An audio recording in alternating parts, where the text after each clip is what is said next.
안녕하세요. 책 읽어 드립니다의 HJ입니다. 오늘은 돈의 역사 그 세 번째 시간이 되겠습니다. 1부 2장 네덜란드에서 세계 최초의 주식회사가 출범한 이유는 이라는 제목입니다. 미국이나 우리나라 같은 시장경제 국가의 모습을 상징하는 건 무엇일까? 여러 이미지가 떠오르겠지만 주식시장만큼 상징적인 것도 없는 듯하다.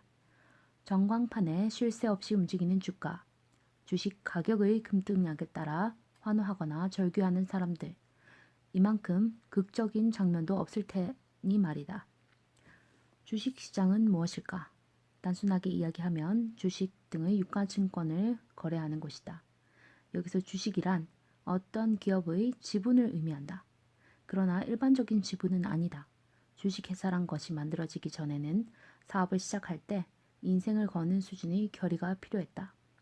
일이 안 풀려 망하게 될 경우 사업으로 인한 부채를 끝까지 갚아야 했기 때문이다.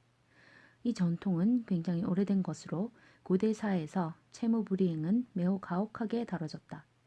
로마에서는 아무리 작은 채무라도 이행하지 않으면 채무자의 모든 재산을 몰수해 경매에 붙였는데 서구 세계에서는 이 관행은 19세기까지 이어졌다. 따라서 사업은 아무나 하는 것이 아니었으며 좋은 사업 아이디어가 있더라도 실행에 옮기기는 대단히 힘들었다. 그러나 사회가 발전하고 복잡해지면서 무한 책임 원칙이 사업에 걸림돌이 된다는 인식이 확산되었다. 특히 대항해 시대가 열린 후 1, 2년 단위가 아닌 수년 혹은 수십 년에 걸친 사업을 진행해야 할 필요성이 생기면서 유한 책임을 기본으로 오랫동안 사업을 영위할 수 있는 새로운 제도, 즉 주식회사에 대한 필요성이 거론되었다. 사업에 실패하더라도 자기가 투자했던 지분만 포기하면 더 이상 책임을 충당하지 않는 게 유한 책임 제도다. 이 대목에서 한 가지 의문이 제기된다. 대항해 시대를 본격적으로 열어젖힌 나라는 스페인과 포르투갈이건만 왜 네덜란드에서 세계 최초의 주식회사인 동인도 회사가 출범하게 되었을까? 여러 이유가 있겠지만 네덜란드가 중세 유럽 사회의 핵심인 장원제도에서 벗어나 있었던 것이 상당한 영향을 미쳤다. 장원제도란 영주가 자신의 봉토에 속한 농노들을 수직적으로 지배하는 시스템이다. 영주는 자신에게 몸을 의탁한 농노들에게 최소한의 안전, 즉 신변보호와 농사지을 토지 이용권을 보장했다. 영주가 권세를 잃거나 전쟁에서 목숨을 잃으면 그의 장원은 다른 기사나 영주에게 넘어가게 되지만 일단 형식적으로 거래 관계에 의해 성립되었다고 볼 수 있다.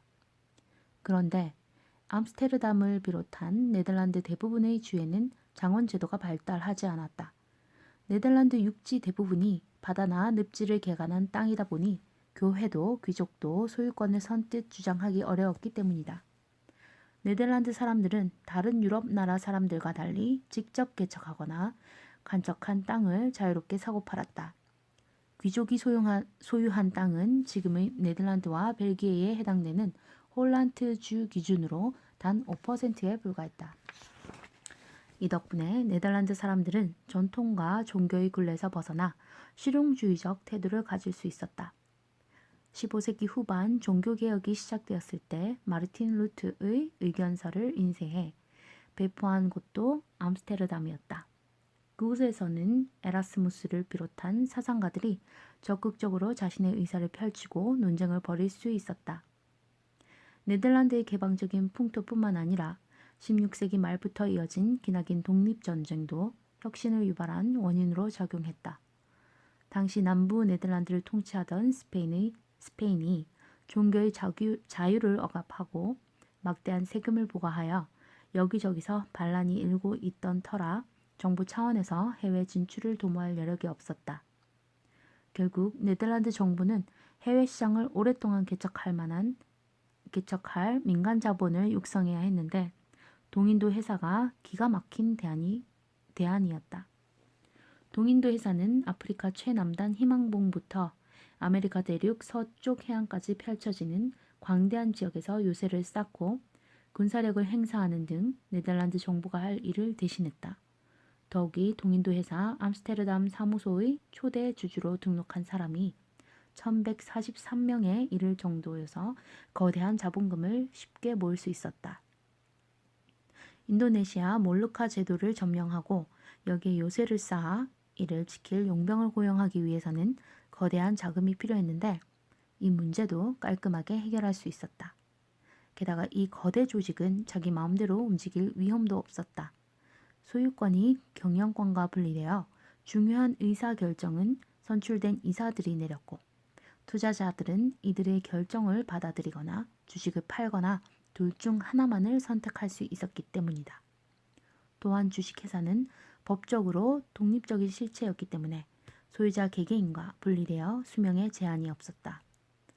마지막 대목을 부연 설명하자면 동인도 회사를 만들었던 네덜란드 정부도 이 회사가 오랫동안 지속될 것이라 생각하지는 않았다. 처음 만들어진 동인도 회사의 정관에 따르면 21년 뒤에 청산될 예정이었다. 당시 기준으로 21년은 거의 영원에 가까운 시간이었던 것이다. 나아가 동인도 회사의 설립자들은 이 때문에 투자를 꺼리는 사람들이 있을 것이라고 생각했다. 그래서 중간정산 조항을 넣었다.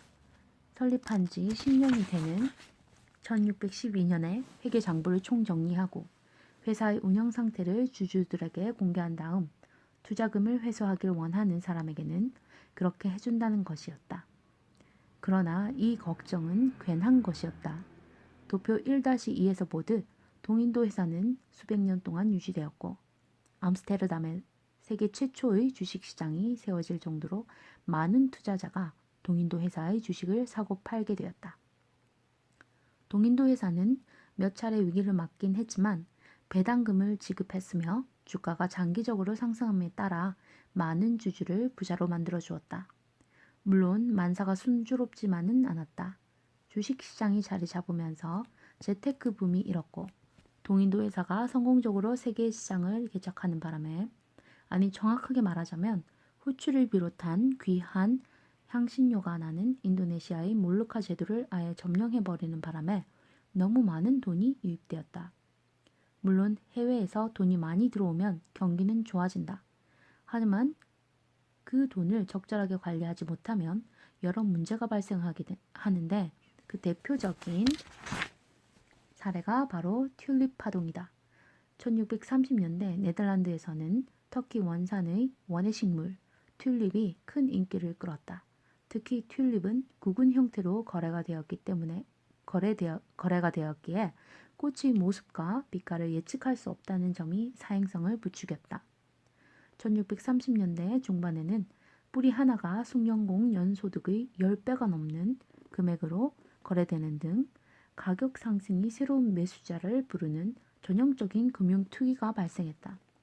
그러나 어느 순간 가격이 하락세로 돌아서면서 팔겠다는 사람만 넘쳐나며 거품이 붕괴되었다. 일각에서는 이와 같은 튤립 버블의 규모가 크지 않았고 가격 흐름 역시 버블이라고 지칭할 정도가 아니라고 반박하기도 한다. 특히 17세기 동안 발생했던 주요 전쟁에서 네덜란드는 항상 우위를 점했고 인도네시아의 몰루카 제도를 지배하며 향신료 공급을 독점하는 등 전성기를 누렸음을 생각하면 튤립 파동으로 네덜란드가 무너질 정도의 타격을 받지 않았음을 알 수 있다. 이 대목에서 한 가지 궁금증이 제기된다. 콜럼버스를 후원해 신대륙을 발견하고 16세기 초반 아메리카 대륙에서 역사상 최대 규모의 노다지를 발견한 스페인은 왜 네덜란드의 독립을 저지하지 못했을까? 다음 장에서 이 의문을 자세히 풀어보자. 자, 이 장에서는 주식회사, 동인도 회사, 우리 어릴 때 학교에서 많이 듣던 거죠. 세계 최초의 주식회사인 네덜란드 동인도 회사에 대해서 듣게 되었네요. 그리고 튤립 파동, 튤립 가격이 폭락하는 반면 동인도 회사의 주가는 꾸준히 상승했다. 이익 증가와 배당 지급으로 내재 가치가 지속적으로 늘었기 때문이다. 여기 보실 수는 없지만 도표 1-2에 보면 17세기 동인도 회사 주가 추이라고 되어 있는데요. 계속 1602년부터 1696년까지 전체적인 흐름을 보면 성장을 합니다. 주가가 계속 상승세를 보이는 거죠. 여러분들 중에서 주식에 관심이 있으신 분, 이런 역사를 알고 계셨나요? 저도 학교에서 동인도 회사를 들어봤지만 이제서야 나이를 먹고 이 주식회사라는 게 우리가 말하는 스톡 옵션, 그 마켓에서 우리가 거래를 하고 있는 그 주식이라는 거 잘 알게 되었습니다. 자, 다음 시간에는 제3장 군대는 강하지만 경제는 허약했던 스페인에 대해서 들어보도록 하겠습니다. 감사합니다.